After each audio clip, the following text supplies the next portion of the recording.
in Israel. Deji?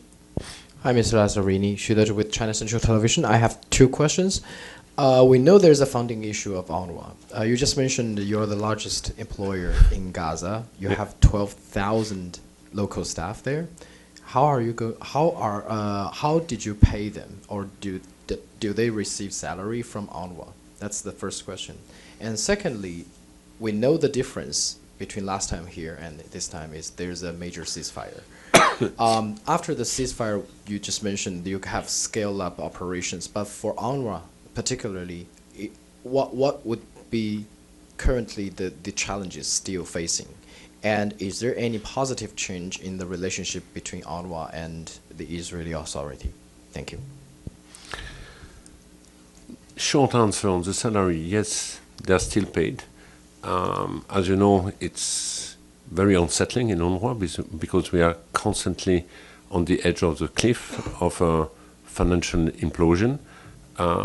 Basically, we run week by week, month by month. I know that as of today, we will be able to process our salaries in November, but I have no idea or no visibility if we will be able to process our salary in December. This morning, I highlighted the fact that our shortfall between now and the end of the first quarter is $200 million. Previous year, when we reached December, we say, well, we just have to bridge December, and in January we will have the new contribution of the new year. But this contribution at the beginning of the year used to be the U.S. contribution that we don't have.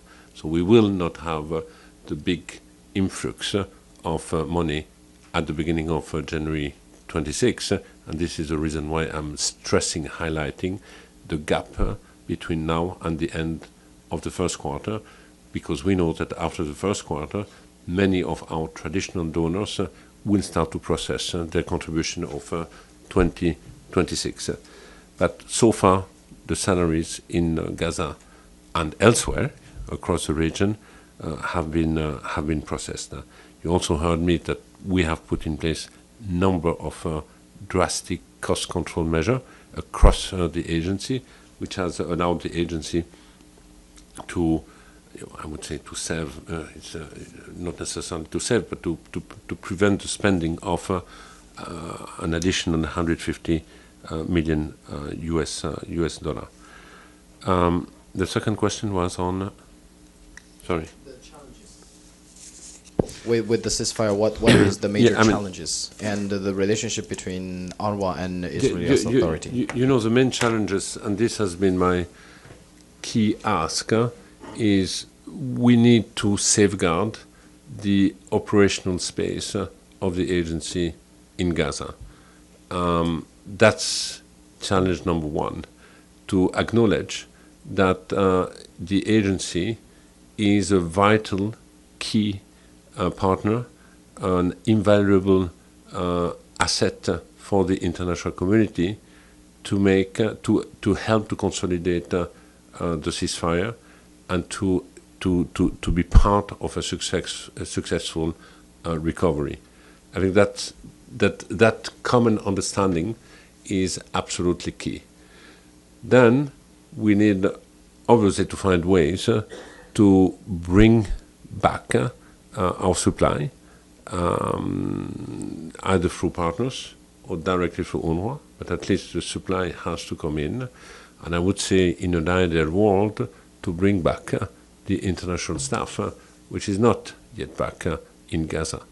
Now, do I have indication we will go there? No, I don't have any indication for the time being, but this should be the aim of the agency now. Frank. Frank Uziardo, TRT World. Thank you for doing this press conference. I want to do a little bit of a reality check here. How long have you been doing your job presently? My job? Yes. How long have you been in your position? I had 2 mandates. I'm ending in March, so it will be 6 years. Okay. So going back to the beginning and coming up to the present situation right now, what makes you think that the Israelis are going to hold up their end of the bargain in the ceasefire? What makes you think they're going to really cooperate in the long run here?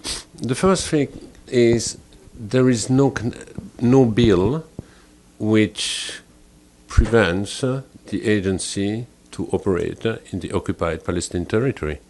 You have one bill talking about East Jerusalem, because it talks about the sovereign territory of the State of Israel, and the State of Israel consider East Jerusalem as being part of the sovereign state. The second bill is to prevent official relation between the UNRWA management and the Israeli authorities. And as a consequence, we have international staff whose visa have not been processed, because you cannot have this relation. But it does not prevent our staff in the West Bank to run schools and to run health centers. They are active. We are on a daily contact with the COGAT when it comes to the West Bank. And then when it comes to Gaza, our 12,000 staff anyway are part of the community. They are nurses, doctors, teachers, and these nurses, doctors, teachers, being with the community, will continue to act as nurses, teachers, engineers, or else. So that's a reality. Even if I am not authorized to cross, even if I cannot send a truck with food, they will continue to provide these services to the population. What you said earlier about you wanted to correct misinformation or disinformation being put out by the Israelis, isn't that kind of an indication that they're not going to cooperate on a lot of other fronts with regards to your agency and access and cooperation down the line?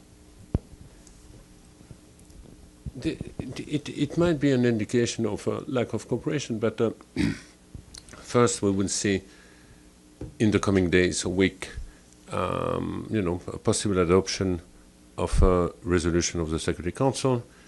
It will need to be operationalized. At a given point, you will also have the opening of the crossing of Rafah. So there can be different ways to address some of the constraints we are confronted with. When we talk about coordination mechanism now to enter, in the future, or at least for some time, you will have the CMCC.